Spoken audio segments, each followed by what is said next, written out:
Greetings. Welcome to my latest installment of Take 5. My guest today is Raven Baxter, a PhD student in the Graduate School of Education. Thanks for joining me, Raven. Thank you for having me, Dr. Tripathi. So, Raven, how have you been doing during this pandemic? I think that I've been doing well considering the severity of the situation. I really do my best to just keep myself knowledgeable about what's going on with COVID-19 and educating myself as well as others.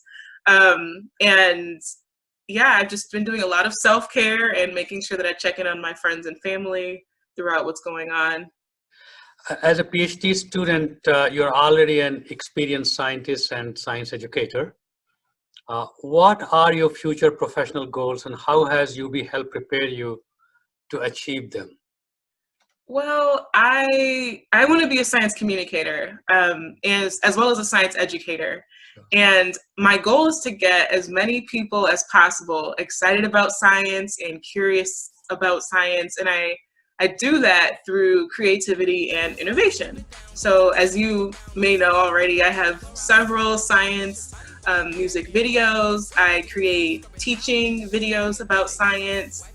This year, actually, during the pandemic, I created a live talk show called STEMbassy. And on that talk show, what is it called? STEMbassy. So it's like STEM embassy. Oh, and that's great. Yeah, I love it, right? It's a good name.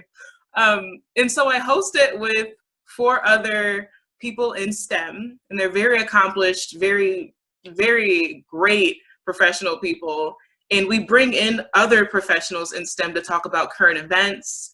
And we also have a live audience that we play games with. And it's just such a great way to communicate science live with the public and be able to answer questions and that the public has for our scientists and about what's going on right now. And we're working on trying to build a nonprofit organization through STEMbassy so that we can do different types of science communication and have a mentorship program.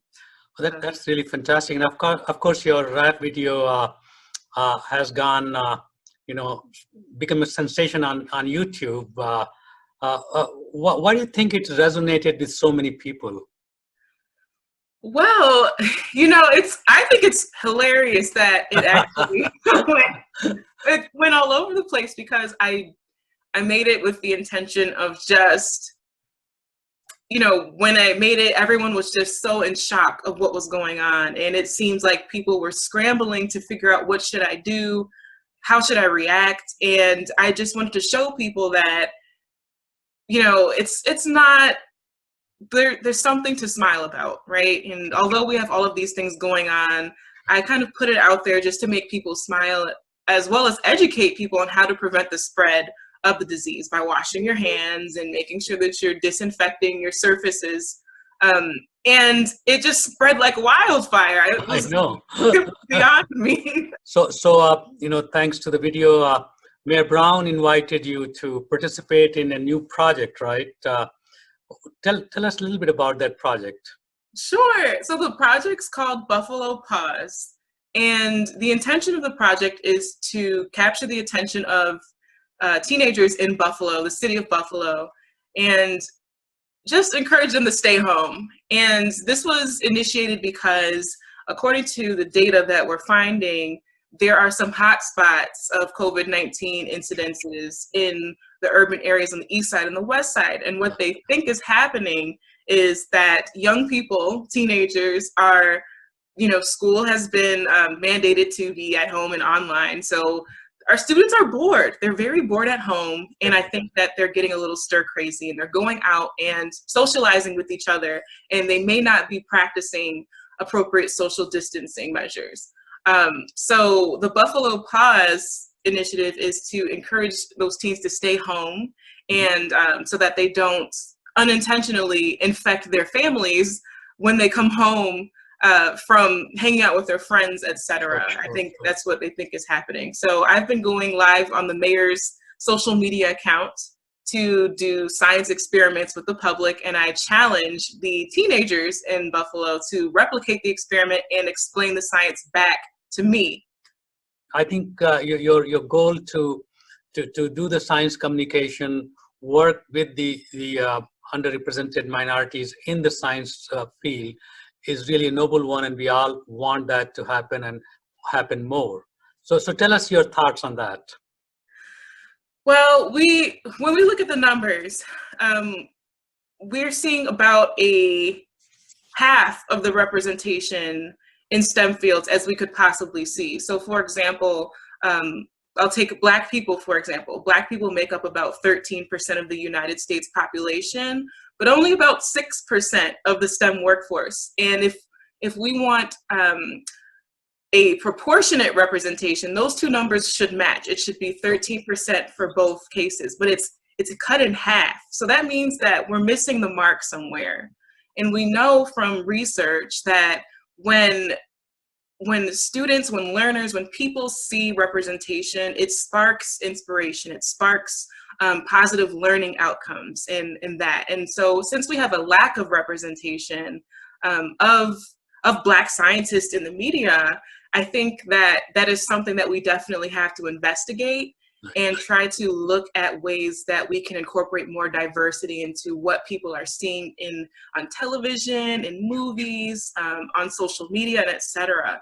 So I think it's very important that myself as a scientist, that I make myself more visible, accessible, and approachable as a scientist and as a science communicator. And I'm hoping to use my platform to educate and reach people who aren't generally reached by the mainstream science education initiatives.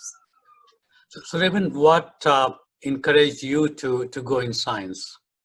Oh my goodness. Well, I hate to say this, it's very cliche, but I think I was born as a scientist, to be honest. I was one of those kids, I tortured my mother. My mother was a single parent. I absolutely I had my hands in everything. I was mixing together lotion with Have you asked her for forgiveness? All she does, she tells these stories to people all day, every day, all these embarrassing stories about how I would get in trouble, just, experimenting with things around the house. I was so curious. I wanted to see what would happen, and she had enough. She put me in any science program she could find, Girl Scouts, after school programs. And then she eventually helped me to earn a scholarship to go to space camp in Alabama at the Space and Rocket Center. Mm-hmm. And that completely changed my life. I found out I was afraid of heights there. So a career as an astronaut was not for me. But I decided from that point forward, I still wanted to pursue science as a lifelong career. And so that's what I did. Great story, Evan. And I really want to thank you for being part of this program. But I really want to thank you for what you're doing in terms of spreading science and making sure people are not afraid of science. So thank you, and best wishes to you as you complete your PhD. Thank you so much, and thank you for having me. You can call me on my wallet, scientist up in the lab all day, and we've been working tireless. Quarantine, that's the thing, when we're making vaccines, cause you ain't gonna catch me slipping on no breathing.